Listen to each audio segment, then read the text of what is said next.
Okay, we're on the record. This is People versus Carlos Lorenzo Durham. Case number 2259974. Count one. Only count one. Police officer resisting and obstructing. This is a habitual offender court offense notice. And also case number 2258771. People versus Carlos Durham. Are starting on this case with count one, weapons, firearms, possession by felon. Count two, weapons, felony firearm. Count three, weapons, ammunition, possession by felon. Count four, weapons, felony firearm.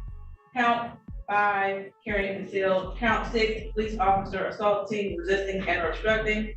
And this is a habitual offender fourth. At this point, it almost feels like every time this individual appears in a story, there is another list of charges waiting to be explained. After looking deeper into the situation surrounding Carlos of the family Durham, it becomes clear that the legal problems are far more serious than they first appeared. Reports show that he is currently facing 12 different charges, which is a massive number for a single case, and it immediately raises questions about the pattern of behavior that led here. Among those accusations, too, are connected to possession of a firearm by a convicted felon, which is treated as a very serious offense under the law. When you see that kind of charge combined with so many others, it paints a picture of a case that the courts will likely take very seriously. The situation continues to grow more complicated, and it will be interesting to see how the legal process unfolds from this point forward. Today is the day set for a bond redetermination hearing. Appearances. Alexander Kirker on behalf of the people, P86282. Good morning, Your Honor. Delisha Taylor Coleman, P56278 on behalf of Mr. Durham on both matters for bond redetermination. And Mr. Durham, can you state your full name for the record, please? It appears that time in the Wayne County Jail may have changed his approach because he is now introducing himself in a more straightforward way and no longer using the unusual title connected to the family Durham idea. That shift suggests that the earlier claims and labels he used in court might be fading as the reality of the legal process sets in. Sometimes when individuals spend time dealing directly with the court system, they begin to adjust their behavior and communication to something more practical. By identifying himself normally, he is at least taking a step toward interacting with the court in a way that fits standard legal procedures. It will be interesting to see whether this change continues as the case moves forward and more hearings take place. Thank you. And whenever you're ready, Attorney Taylor Coleman. Yes, Your Honor. As the court has before it, I believe Mr. Durham has a capias with this court, or maybe it was with Judge Elenice Bryant. At this point, we'd ask for any capiases to be recalled. That he is a resident of Detroit. He has significant family contacts. I'm looking up his investigation report. I'm looking up the sheet from misdemeanor felony defenders on his behalf. Long story short, we're asking for a personal bond with tether, and that he would reappear at all. It is difficult to believe that he will suddenly start appearing for every future court date, especially considering his past behavior and the arguments he has been making about the court having no authority over him. If someone truly believes the court has no jurisdiction, then it raises serious doubts about whether they will respect the process enough to show up when required. The situation becomes even more questionable when you consider that a previous judge described him as someone who repeatedly avoids court appearances. A pattern like that makes it hard for the court to place much confidence in promises about future compliance. When someone has a record of missing hearings, the legal system usually treats those assurances with a great deal of caution moving forward. We could address the capias of December 14th, Mr. Durham. I'm sorry, what did you ask him? I didn't hear the first part of your question. Address the capias of December 14th of 2022. Yes, go right ahead. Mr. Durham, were you aware of that court date? Yes, and kind of no. They bombarded me with a bunch of court dates, and I kind of might have forgot it because there's so many I got to go to. Okay, they sent me about 40 different cards with court dates on them. You essentially made up your court date. I think so. I got court dates all the way to February, and I think I just missed it out. The situation almost sounds like someone trying to excuse a missed court appearance by claiming they mixed it up with one of many other hearings on their schedule. That kind of explanation does not usually carry much weight in court because judges expect defendants to keep track of their required appearances. When someone has a long list of cases and multiple court dates, it often signals a pattern of ongoing legal trouble rather than a simple scheduling mistake. In fact, looking at the calendar shows that he has several more hearings set just within the same month, which means the legal process is far from over. With so many upcoming court sessions, the case will likely continue to draw attention as each new date arrives and more developments unfold. Okay. Would you reappear at all future court dates, Mr. Durham? Yes, I reappeared. I appeared before. I was on Zoom. I was on a tether. I came to court. Okay. Your Honor, we believe that this was just a mistake, a one-time mistake. Mr. As the court can see in the register of action, Mr. Durham had appeared at previous court dates, but as he stated, because of the number of court dates, this one fell through the cracks, but he would reappear at all future court dates. These are non-assaultive crimes.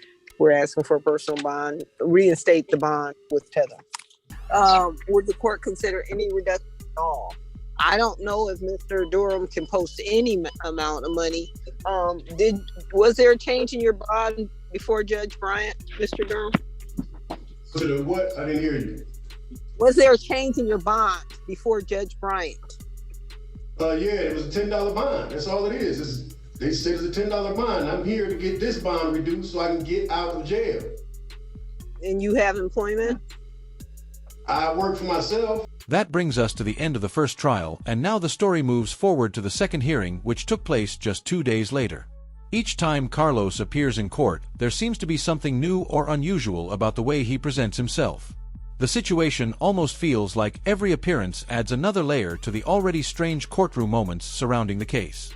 In this latest hearing, the same unpredictable energy is present, and it becomes clear that the next round of proceedings will be just as dramatic as the first. With that setup in place, we now move into the second trial to see how the courtroom exchanges unfold this time around. Okay, so I'm still going to keep it the same, Attorney Taylor Coleman. Because of the cases on both cases, I am going to wait until we get to the probable cause conference on the 25th with the DSU report to determine whether or not I'm inclined to reduce the charge. I need him to show the court for something because we're back at the probable cause conference. I want you to listen up very carefully. Your next court date is January 25th. That is a Wednesday at 8:30 a.m.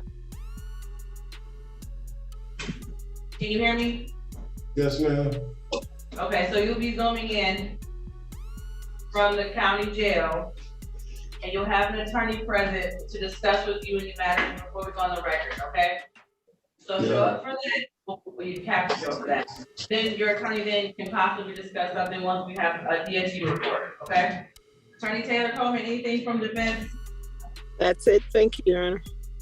All right, you all both have a good one. At one point, the discussion even turns toward the idea of deportation as a response to people who repeatedly claim they are not citizens while still living under the same laws and systems as everyone else.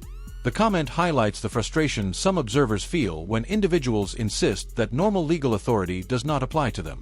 Situations like this often create tension in courtrooms because the legal system still treats them as citizens who must follow the same rules as anyone else.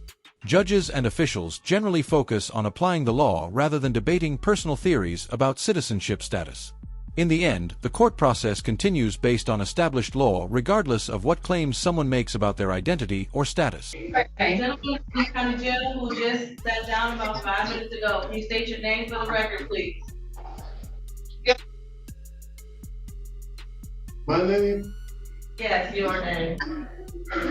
My name is Carlos Lorenzo, and I'm here to represent the person you got on that paper, which is an all capital name, all capital letters. That's a corporation, and I'm not claiming to be him, but I'm here to represent him. An all capital name is all corporation. I'm not a corporation, I'm not dead, I'm not a fictitious entity. So I'm not claiming to be whoever name you have on that paper, which is probably in all capital letters. That's not my name. It's two names in this court that sound exactly alike, and only one of them is mine.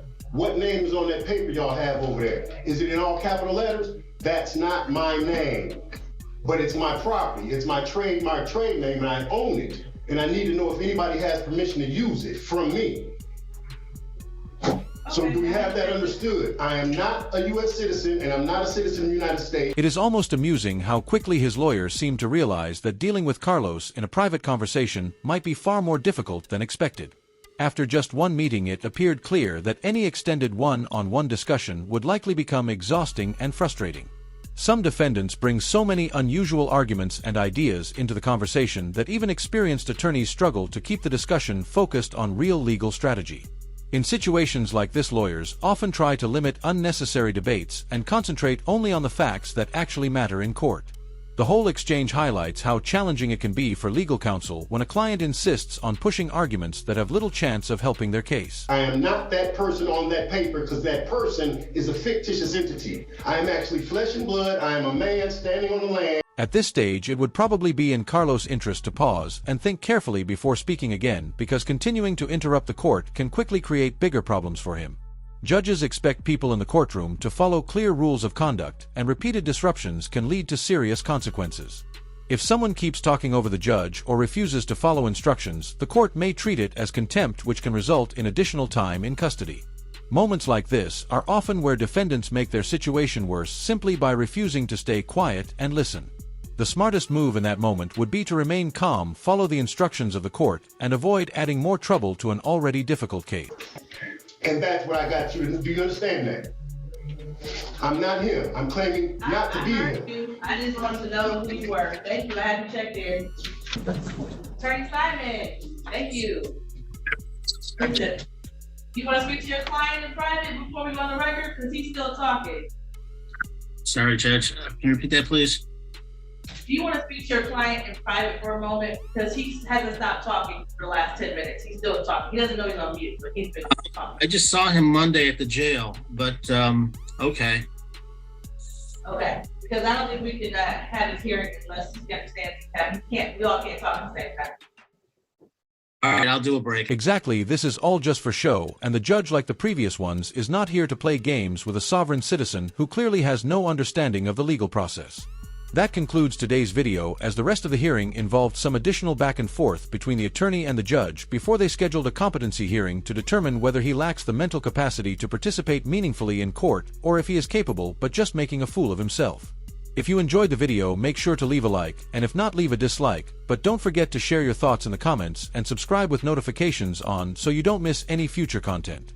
Okay, we're on the record. This is People versus Carlos Lorenzo Durham. Case 2259974. Mr. Durham is charged with one count of police officer assaulting, resisting, and obstructing. This is a habitual offender fourth offense notice. Also, case 2258771. People versus Carlos Lorenzo Durham. Mr. Durham is charged with count 1, weapons, firearms possession by a felon. Count 2, weapons, stony firearm. Count 3, weapons, ammunition, possession by a felon. Count 4, weapons, felony firearm. Count 5, carrying concealed. Count 6, police officer assaulting, resisting, and obstructing. This is a habitual offender fourth offense notice. Today's the day set for a probable cause conference. Appearances. Alexander Kirker on behalf of the people, P8628. Good morning, Your Honor. Jonathan Simon, P35596 for Mr. both matters. And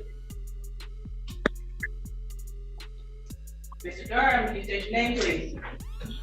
Objection. I'm not a mister. I just told you that it's two names that sound exactly alike and only one of them is mine.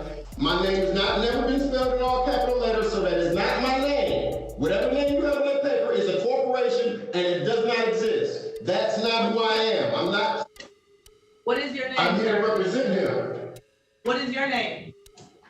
My name is Carlos. That's what I go by.